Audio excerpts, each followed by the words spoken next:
Staying healthy, staying sexy, staying young is what living life is all about. And if you have doctors that have proven treatments that keep people young and healthy so they don't get sick, you want people to know about these treatments and that they exist. This episode is brought to you by Gainswave. Gainswave is a treatment done at your doctor's office to optimize erection quality without the need of Viagra, Cialis. It's non-surgical, there's no needles, and it has an amazing success rate. To find a Gainswave provider, go to gainswave.com. That's GAINSWAVE.com. Thank you. This is Mark L. White with Health Hacks, and I'm here with my really good friend from Philadelphia, Dr. Bruce Sloane, urologist. Dr. Sloane, welcome. Hey, Mark. Great to be here. Great. Now, Dr. Sloane has been working with us down here for about 3 years. You added Gainswave to your practice, but you have quite an amazing story because you're a solo practitioner up in Philadelphia. And you've been doing a lot of cool things. Tell me a little bit about yourself. Well, I am a board certified urologist, and I've been practicing for just about 30 years. And I've always practiced in Philadelphia. And as you know, the environment in medicine is to coalesce and form these mega groups, which I've had the opportunity to do, but I never did that because I really like doing my thing. I like having control over the way my practice goes, and I like investigating cutting-edge treatments, and I like the freedom to be able to do that. And I think what's unique is like not being under, like in a big practice and not being under so much regulation with insurance companies gives you more freedom to look at adding cutting-edge things. It does. It also, the person that I answer to is me. So if I don't like the way something's going, or if I want to impact something directly, there are no layers to go through. And that enables me to really have a handle around the quality of my practice, which is the most important thing to me, is how do my patients feel and how are they treated? And so I have my eye on my hands on everything. Well, why do you want to get into urology to begin with? That's a really good question. A lot of people ask me that. And I think it's true for a lot of us. We go to medical school, we do our rotations, and we find you either like medicine or you like surgery. And I think it's a personality-driven thing. And we like surgery, but some of us really don't want the lifestyle of a general surgeon because there seems to be a lot of emergencies. And we noticed that they didn't seem all that happy. And then we discover this specialty called urology. Now, it's not that we're necessarily interested in male genitalia. Some might be, but not you. You weren't like just attracted to the penis. No, definitely not. Not that there's anything wrong with that, but I wasn't. But I found out about urology. They did all this really cool surgery. They seemed to be having a really good time doing it. And they had a lifestyle which seemed, however reasonable it could be as a surgeon, reasonable. Plus, I have a cousin who's 8 years older than me who's a urologist, and I asked him about it, and he said, it's great. So that's how I decided to become a urologist. And then when you got into urology to start, did you find yourself doing more surgery or just more medicine? What did that look like? Well, in the beginning, it was more surgery, and which I still do, but not as much as I used to do. And as time went on, I found that I was getting dissatisfied with becoming a disease manager, because a lot of medicine, as you know, is managing sick people. Mm-hmm. Now, that's got to be done. But I also found that there's things that you can do for people who are really committed to their own wellness. And I started to get interested in that. And I've always been interested in that, but I never have been able to express it because there were no vehicles for which to do that. You don't see too many doctors like focusing on the whole body, especially from the urology community. But I remember you were saying to me that ED is kind of like the canary in the coal mine, that it could represent a bigger problem. Absolutely. And that's a very big thing right now in cardiovascular health, that we know that ED is often one of the first indicators that there's a general blood vessel problem, and specifically with the heart. So that interested me because I always like to look at men and patients as the whole. You know, a man's not his penis. He's also not his heart. Some men are their penis. Some men are, yeah, that's true. I do like the idea of imparting overall health on men. So the blood vessel part of it, to me, represents the whole. Now, part of me wishes I was a urocardiologist, because if you look at all the great, amazing cutting edge things that are coming out now in cardiology, and especially cutting edge guys like there's a guy in Nashville, I think his name is Mark Houston. Mm-hmm. I listened to a few webinars with him. That's really the cutting edge of blood vessel disease. And I wish I had, I can't prescribe antihypertensives for men, but I can talk about lifestyle. I can impact their ED, but I do love the fact that we're moving towards more of a global holistic approach. Some of us, not all of us, but guys like him and other people that are on the cutting edge of medicine and overall health. You don't see too many urologists talking about the heart. Do you find with your patients, do you look at heart as well, or are you just focused on treating the penis and the ED? I really don't look at heart. I will tell you that I'm informed by it. So anybody that comes in with ED, if they haven't recently had a full set of blood work, I will look at that. A full body chemistry, thyroid, lipid panel, testosterone, inflammatory markers, because I like to know what the patient is dealing with. And I like him to know what he's dealing with, because there's something about being able to show a patient what's going on and why they have ED. Because some patients have no idea. They think, pardon my expression, my dick's not working, doc. And they are surprised if you tell them, well, you smoke. And I have this little, I have an iPad, so I'm always educating patients about what's going on. And it shows a finger holding a cigarette with ashes pointing down. And I always tell my patients, cigarettes, they're dick killers. You understand that, right? They don't like to hear that, but sometimes that's the only risk factor that a man has. So I really am informed by the whole gamut of what's going on with the patient. Now, do you do a lot of prescribing of Viagra, Cialis, PDE5 inhibitors? I do. And I think that as a initial treatment, if a patient, and many of my patients, don't forget, have been through the gamut, mm-hmm. because they've seen primary care doctors and they've tried all that stuff. And my job is to make sure they tried it properly. So I do write a lot of them. And unfortunately, they only work, at least in my patient population, in about half the guys, if we're lucky. So who doesn't it work for, PDE5 inhibitors? Well, it really doesn't work for guys. Obviously, whoever doesn't respond, it doesn't work for. I have found guys with severe peripheral vascular disease. Doesn't work great for those guys. It generally doesn't work for men that have had a non-nerve sparing radical prostatectomy.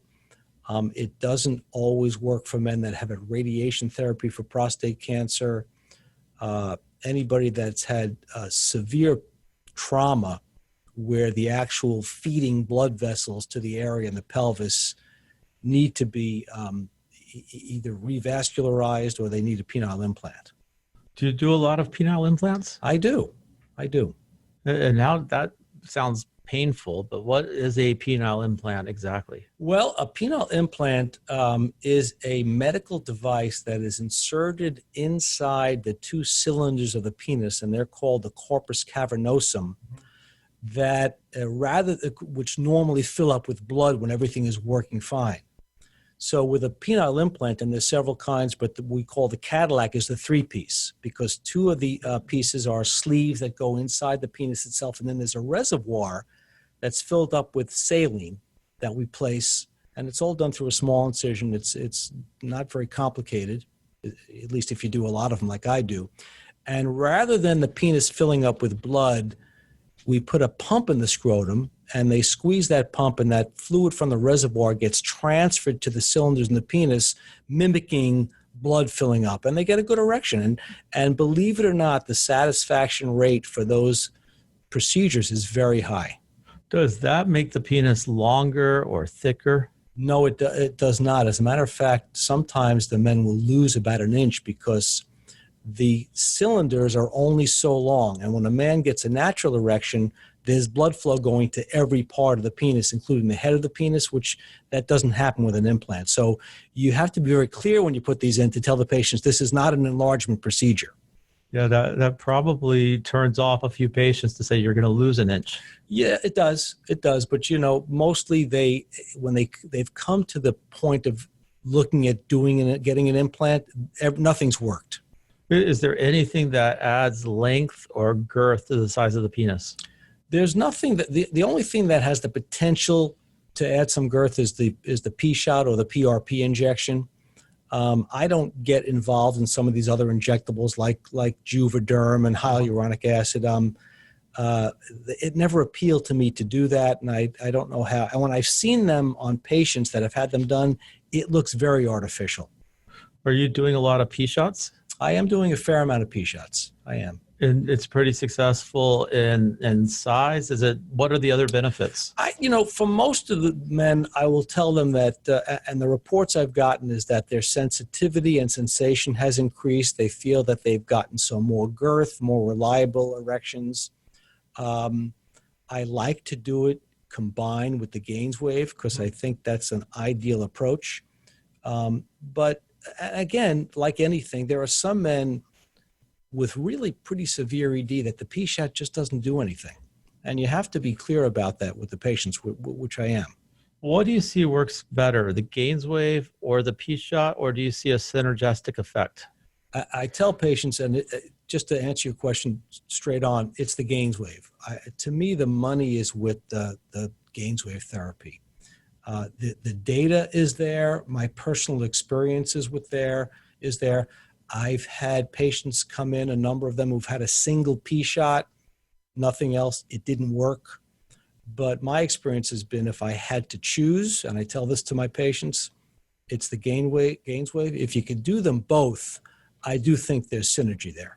So when you sit down with a guy and you're explaining the P-shot and you say this needle goes into your penis, how many guys cringe? Most. Most. But I also tell them that I'm going to give you a block, like when you go to the dentist, of a small injection. You're going to put numbing cream on. You're barely going to feel it. And, for a urologist, doing a penile injection is second nature. We do so many things down there, including injections, that we know how to do it in a way that's not going to be very uncomfortable.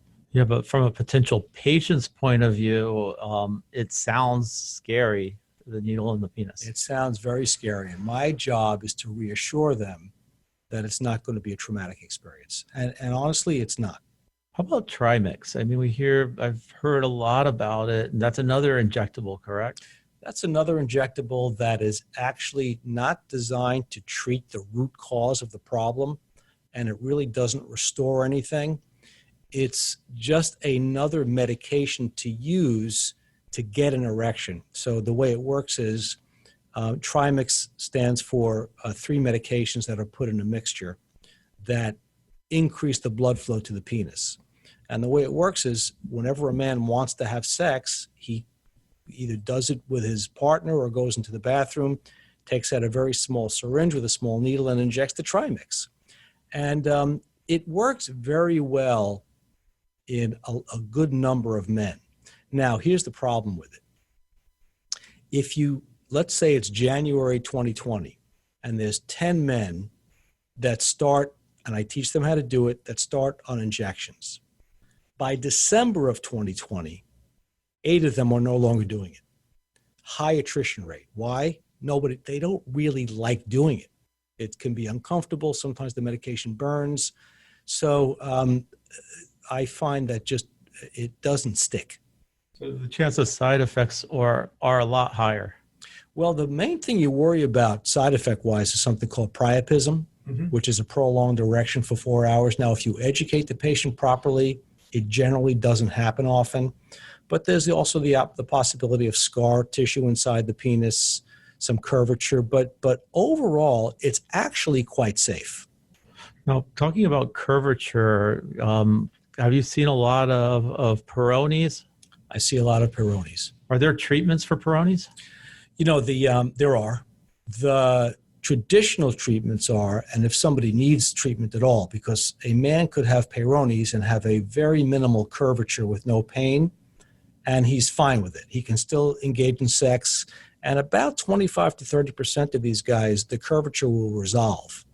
Now, if they have debilitating Peyronie's, the curvature is just too much or they have pain, the treatments are either surgery, which is removing what they call a plaque and straightening the penis out surgically. There's something called Xiaflex, which is an injection that's given that can help a good number of men. Now, if a man has both erectile dysfunction and Peyronie's, the standard of care treatment for that is a penile implant. Is there, what causes Peyronie's? Is it a trauma? Does it just appear? Nobody knows. Nobody knows why one man gets it and another man does not.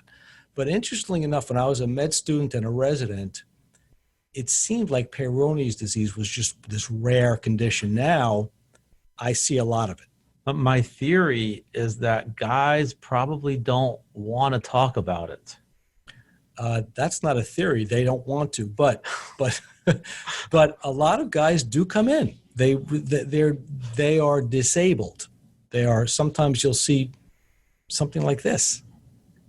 It's amazing when something's affecting a guy's penis, they will act. Maybe not the heart, maybe not anything else, but they'll act the moment they notice the penis isn't working the way it is. That is so true. So true. But when they come in with ED, and we were talking earlier about how some things like trimix don't affect the root cause of ED, what is the root cause of ED? Mostly it's a blood vessel problem. Now, I do see men of all ages. I'll see guys in their 20s, early 20s, 30s. But to me, unless there's doing something abusive like drugs or smoking or had a trauma, that's a psychological performance issue. That's performance anxiety. But for most of the guys I see in 40s, 50s, 60s, and 70s, it is usually a blood vessel problem. And also, there's things that we look at like low testosterone, which is often a cause, but not as often as a blood flow problem. And in diabetes, it's a mixture. It's both a nerve problem and a small blood vessel problem. So performance anxiety, are you seeing a lot more younger guys that can't get erections? I do. Interestingly enough. And it's a lot of them have anxiety just in general. A lot of them have performance anxiety. Is that social media and just society changing, or has that always been the case? I think it's always been the case. And now that it's an acceptable thing to talk about and you have the internet, I'll see a good number of younger guys coming in. Now, the other thing you have to deal with is what we call porn brain, people that are addicted to pornography that have some changes in their brain chemistry that have actually affected their ability to get erections. And that's a problem. That's actually real? That's actually real. And you have to go through therapy, and you can treat that. I don't do it, but there's specialists and there's ways of dealing with that. Does Viagra or Cialis or Gainswave work for people with performance anxiety or porn brain? Very mixed. Very mixed. I've done all on a lot of them. I've done Gainswave on some of these younger guys. Some of them it's helped. Some of them, and remember, anxiety can override anything because it's a chemical state. And erections basically occur when the body is relaxed. We call that a parasympathetic response.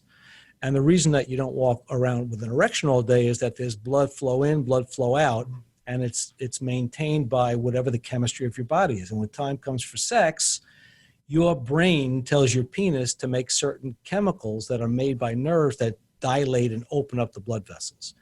When you're anxious, it's the opposite way. Everything gets clamped down, everything's nervous. So anxiety can override anything except the penile implant. And that's different than porn brain. What is porn brain? Yeah, I think porn brain, and again, I don't know a lot about it.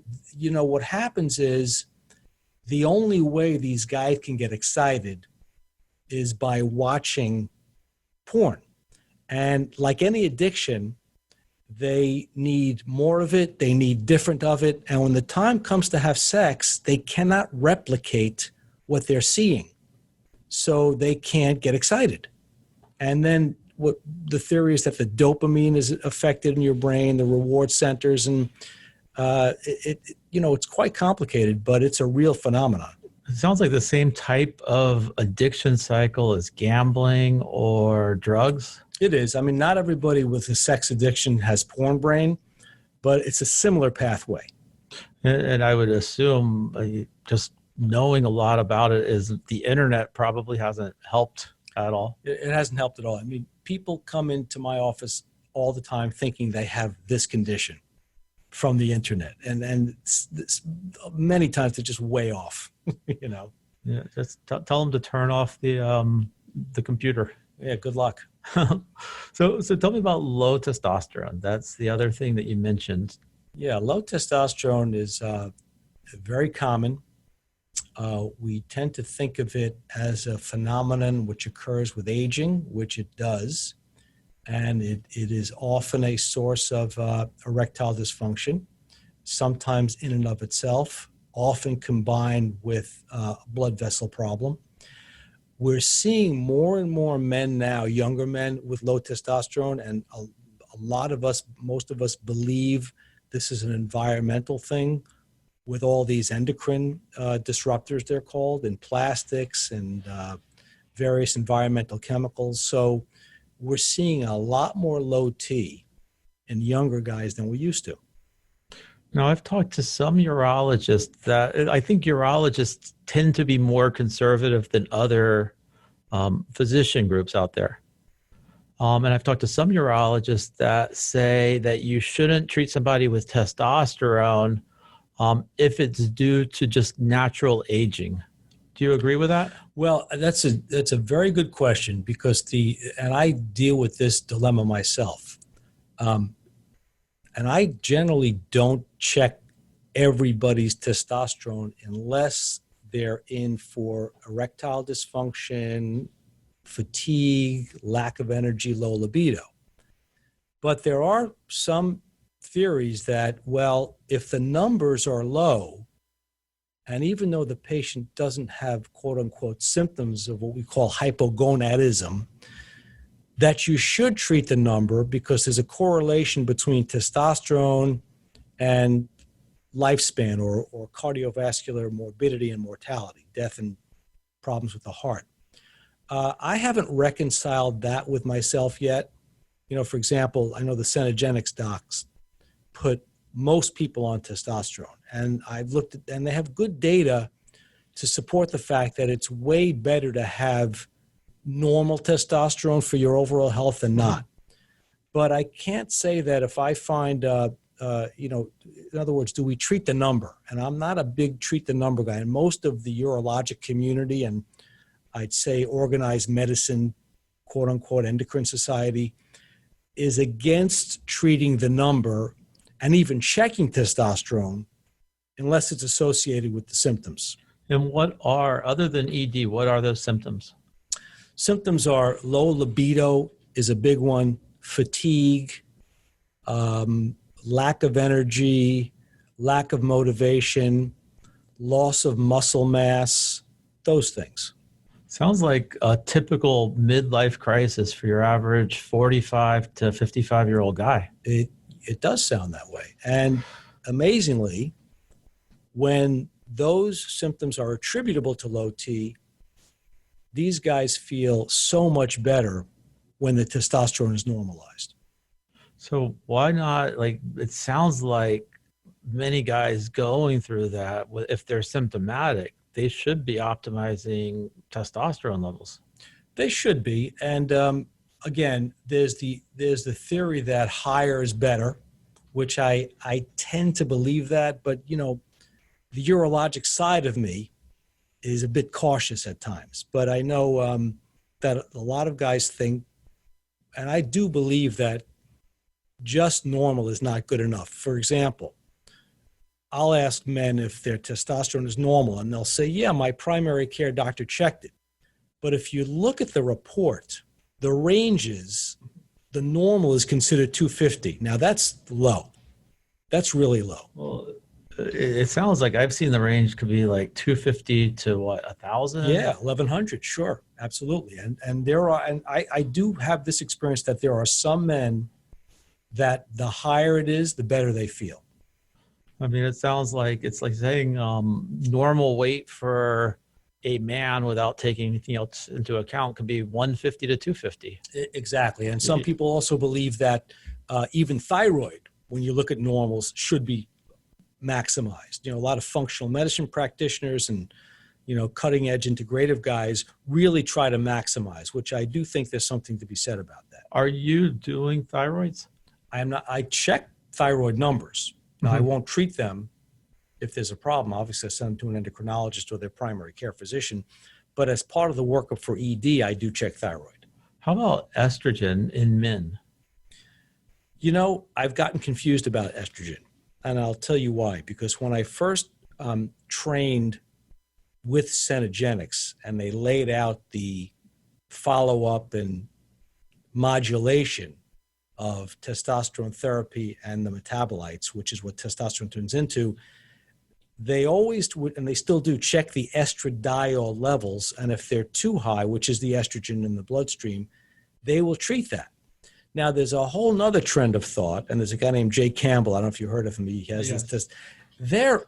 They think it's insane to be lowering estrogen. So I listened to that podcast, and I said, you know what? I'm confused.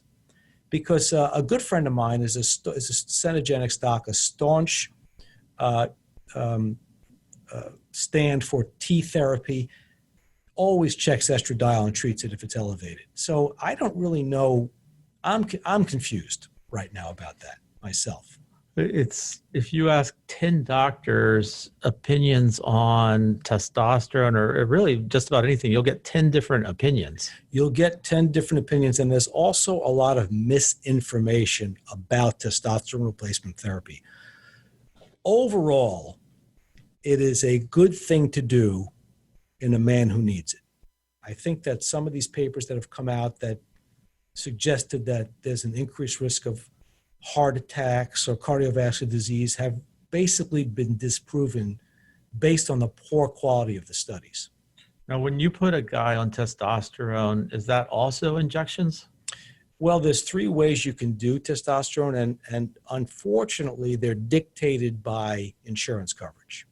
Now, I still run a practice which is largely based on insurance, so I can't sell them testosterone or have them go to a compounding pharmacy to get it. But the 3 vehicles which to give testosterone are pellets that are inserted under the skin called Testapel. There's gel that's put on daily, and there's the weekly injection. And I do all 3. Okay. Now, one of the things I've heard about are, well, obviously there's growth hormone optimization, and then there's peptides. Are you doing either one of those?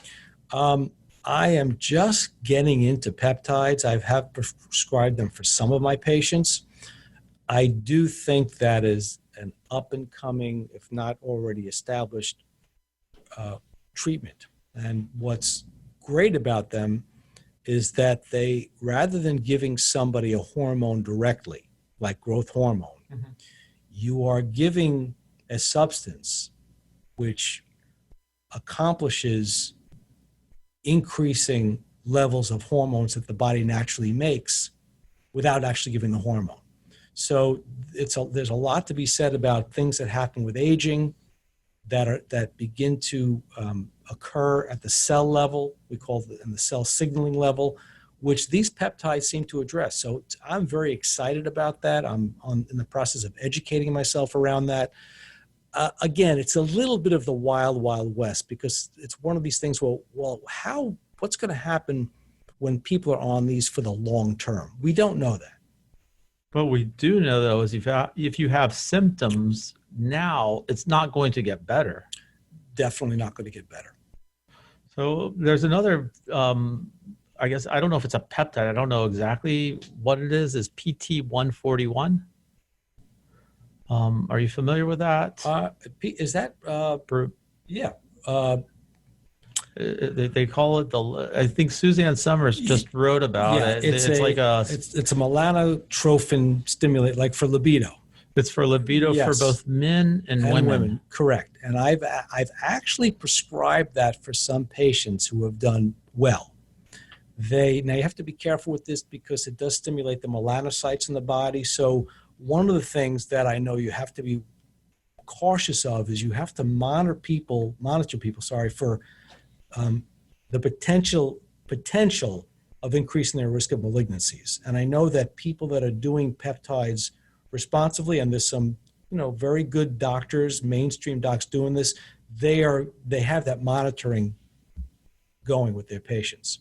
But I've used the PT141 on some patients, and it's been good. My only caution is, how long can you use it for? How safe is it? So that's why I call it a little bit of the Wild West. So is more better, because if it increases libido a little bit, imagine taking a lot of it.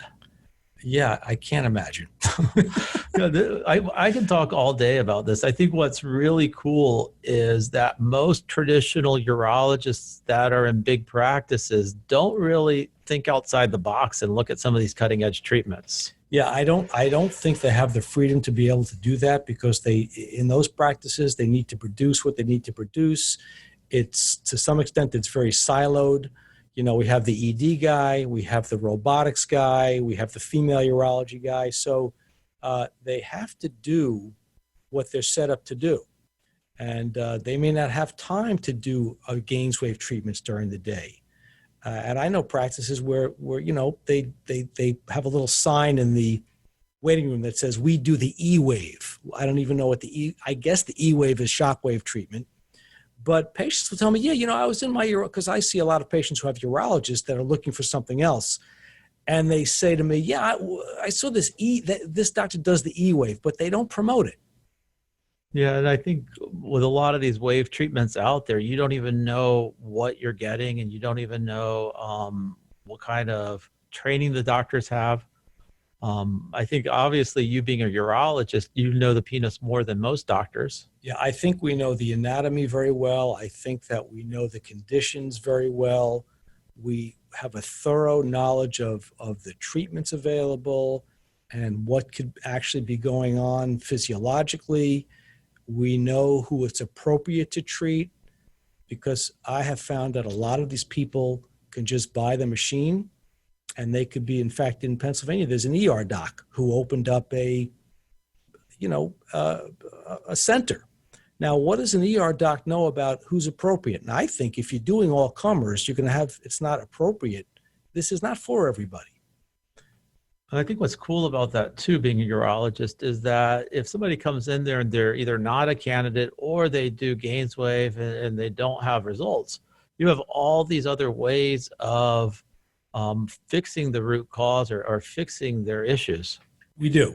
And sometimes we can't fix the root cause, which is the thing I love about Gainswave, but we can certainly find a way to get them an erection and have them sexually active somehow. Awesome. So if somebody's listening to this and they want to get in touch with you, you're in Philadelphia. I'm in Philadelphia, and I have a website, which is called PHILA, P-H-I-L-A, urology, one word.com. My office phone number is 215-563-1199. Awesome. I think this is, first of all, thank you for coming down to South Florida. Thank you for being on the show. You're the first urologist to add Gainswave to your practice 3 years ago.